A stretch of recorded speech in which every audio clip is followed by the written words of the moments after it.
আশ্চর্যজনক কিছু ঘটেছিল যখন এই ভদ্রলোক বৃদ্ধের কাছে ডলার চেয়েছিলেন। বৃদ্ধ যদিও দরিদ্রটি অস্বীকার করেনি, তখন যুবকটি জিজ্ঞাসা করেছিল যে সে তার শেষ বানটি খেতে পারে কিনা, কারণ তার নাস্তা খাওয়ার সময় ছিল না। লোকটি যুবকটিকে তার শেষ বানটি দিতে দ্বিধা করেন। যুবকটি প্রকাশ করেছে যে সে আসলে তার মানিব্যাগটি ভুলে যায়নি এবং সেই বৃদ্ধ লোকটিকে সেই বৃদ্ধের অনুগ্রহ ফিরিয়ে দিয়েছে। ঘটনাস্থলেই আবেগাপ্লুত হয়ে কেঁদে ফেলল। কিন্তু গল্পের আরও কিছু আছে। পরের দিন যুবকটি বৃদ্ধের সাথে তার বাড়িতে গেলে সে আবিষ্কার করল যে বৃদ্ধটি ৪০ বছর ধরে গৃহহীন ছিল। বৃদ্ধটি একটি ছোট শেডের মধ্যে থাকে, যা সে নিজেকে লুকিয়ে রেখেছি।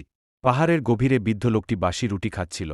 যুবকটি বৃদ্ধকে নতুন জামাকাপড় পরতে এবং তার প্যান্ট্রিতে ভরা খাবার পুনরুদ্ধার করতে সাহায্য করেছিল, যে অঙ্গভঙ্গিতে বৃদ্ধ তার সবচেয়ে মূল্যবান উপস্থাপন করেছিলেন, একটি উপহার হিসাবে দখল। এটি যুবককে কাঁদিয়েছে।